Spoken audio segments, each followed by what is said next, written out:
Welcome to page one, the premiere edition presented by the Robinson Public Library District. And in our first edition, we're going to examine the week of April 1st through April 6th in the year 1918. And as is probably no surprise, World War I, we were right in the middle of the war effort in Europe, and that was the big news of the day and pretty much dominated every newspaper, not just in the county, but also across the country. But what I found interesting in looking at the editions of the Hudsonville Herald, the Robinson Constitution, the Robinson Argus, and the Oblong Oracle, from, like I said, from the dates of April 1, April 3rd, April 5th, April 6th of that week, it was all about Flag Day and all about Liberty bonds, or Liberty loans rather.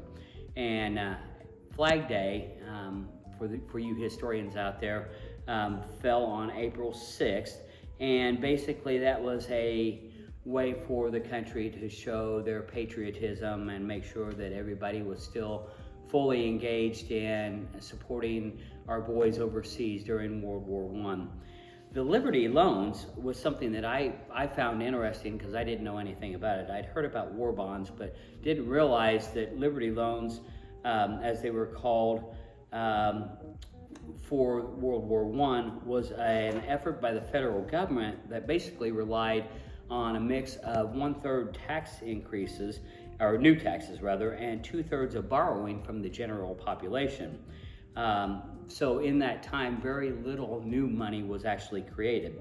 The borrowing effort was, as I said, called Liberty loans, and was made operational through the sale of Liberty bonds. And so in looking at the newspapers, the first one, it dominates the front page of the Robinson Constitution, said this was the third of 3 Liberty loans that took place, and it talks about how the stage has been set for efforts across every town, every county across the country to go out and solicit donations from its population, and it gives a long list of why you should donate to the cause.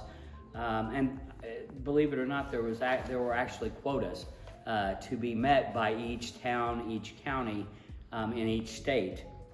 And it was highly encouraged that you participated in the effort, and I suppose that there was a grade given to each municipality on how well they did. The expectation was there that you gave. And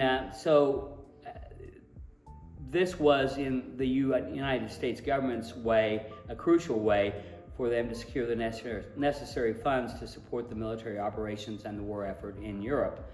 By buying the Liberty bonds, it became a symbol of your patriotic duty, and that was very much, you could see in each of the headlines that patriotic duty was emphasized greatly.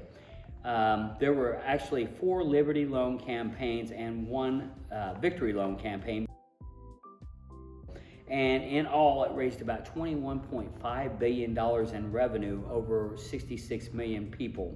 The U.S. Department of Treasury marketed the bonds to a wide audience, including everyday Americans, not just wealthy investors. So it wasn't just the Rockefellers and people like that were donating. It was your neighbors, it was your grandparents, it was everybody, regardless of what their walk of life was. They were expected to contribute to the cause. And the government, to help get the word out, they used posters, billboards, and other promotional tactics to encourage bond purchases. And that's fully evident by looking at each newspaper. As I said, during that time, it was spread out on every front page. They also, of course, used popular movie stars of the day, radio personalities, and musical acts. And the government, in addition to all this, also offered war savings certificates and stamps to entice low-income Americans to also invest in the war effort. So in addition to that, I was looking through, and I was surprised to learn that also on the Hudsonville Herald front page, there was an advertisement for new arrivals at Hash and Cauliflowers, which was basically a dry goods store, or it was kind of like a department store of the day in Hudsonville, and they sold dry goods, which included Windsor ties, camisoles, dresses and aprons, and this is directly from the ad. Dresses and aprons for women, girls, children, knitted and muslin underwear for women and children, and then just a different array of items.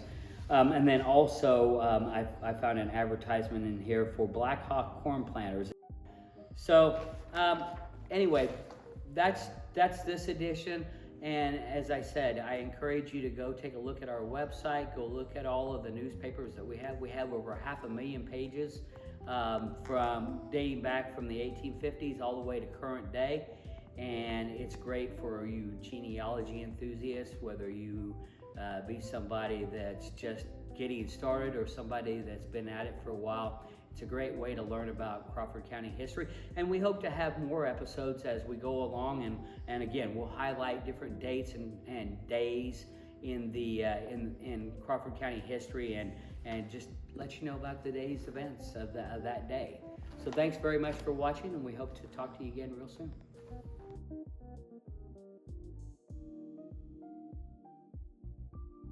All you have to do is go to the Robinson Public Library website at robinsonpubliclibrary.com, go over to the genealogy page, scroll almost all the way down the page, and you'll see the Crawford County Newspaper Archive picture. You click on that picture and it takes you right into the website, and from there you can put in any kind of search criteria you want.